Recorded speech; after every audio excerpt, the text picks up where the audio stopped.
राम राम भाई सभी को। आज हमारे more than 100 pushup day challenge का डे 6 है। तो जैसा कि आप लोगों को बताया था डे 5 पे कि कल हम यानी डे 6 पे एक्सट्रीम वर्कआउट करने की कोशिश करेंगे, तो जैसा कि बोला था वैसा करा भी आज। अब पुशअप्स पर बढ़ते हैं। तो आज हमने हमारे वर्कआउट में शुरू में 100 पुशअप्स लगाए नॉर्मल। फिर मन में सोच ही रहे थे कि कौन सी पुशअप्स और लगा सकते हैं, क्योंकि एक ही एक पुशअप करके मैं भी बोर हो जाता हूँ और मेरी मसल्स भी बोर हो जाती हैं। अब सोच ही रहे थे इतनी देर में मन में आर्चर पुशअप्स का ख्याल आता है, पर आर्चर पुशअप लगाने की कोशिश करी तो ऊपर ही नहीं आ पा रहे थे। तो फिर सोचते हैं कि और कौन सी लगा सकते हैं, तो फिर डिक्लाइन पुशअप का ख्याल आता है। डिक्लाइन पुशअप लगाते हैं। पहले 50 ही सोची थी, मगर हाँ फिर धीरे धीरे करके 100 लग ही जाती हैं। तो ऐसे कर करके 200 कंप्लीट हो जाती हैं। उसके बाद मन तो नी पुशअप्स का हो रहा था, मगर जो शुरू में नी पुशअप्स लगाए थे शुरू के दिनों में, उसमें मेरे घुटने दर्द करने लगे थे, इसलिए अभी मैं नी पुशअप्स नहीं कर पा रहा था।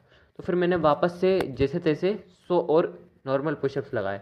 मतलब कि 200 नॉर्मल पुशअप्स हो चुके थे अभी तक और 100 डिक्लाइन पुशअप्स। इसके बाद हम छत पर गए और छत पर जाकर 200 इंक्लाइन पुशअप्स लगाए। अब यहाँ पर total 200 normal pushup, 100 decline pushup और 200 इंक्लाइन पुशअप हो चुके थे, यानी कि टोटल 500 पुशअप्स। तो सोचा नहीं था करने के पहले कि आज 500 लगा लेंगे, मगर लगा ली भाई सही में। इसके बाद हाथ पैर बहुत तेज दर्द कर रहे थे, हाथ ऊपर तक नहीं उठ रहे थे, पर जो भी है मज़ा ज़रूर आया। बीच में जब डिक्लाइन पुशअप के बाद नेक्स्ट 100 नॉर्मल पुशअप्स लगा रहे थे, तो बीच में भैया का फ़ोन आ गया था। तो 50 पुशअप ही रिकॉर्ड हुई, 50 हुई नहीं। बाद में पता चला कि भैया का फ़ोन आ गया था, तो रिकॉर्ड ही नहीं हो पाया। पर कोई दिक्कत नहीं, रिकॉर्ड नहीं हुआ तो क्या हुआ, ऑफ कैमरा कर लिया था। बाकी तो इतना ही खास था आज। ठीक है, आगे की वीडियो देखिए, एंजॉय कीजिए। धन्यवाद।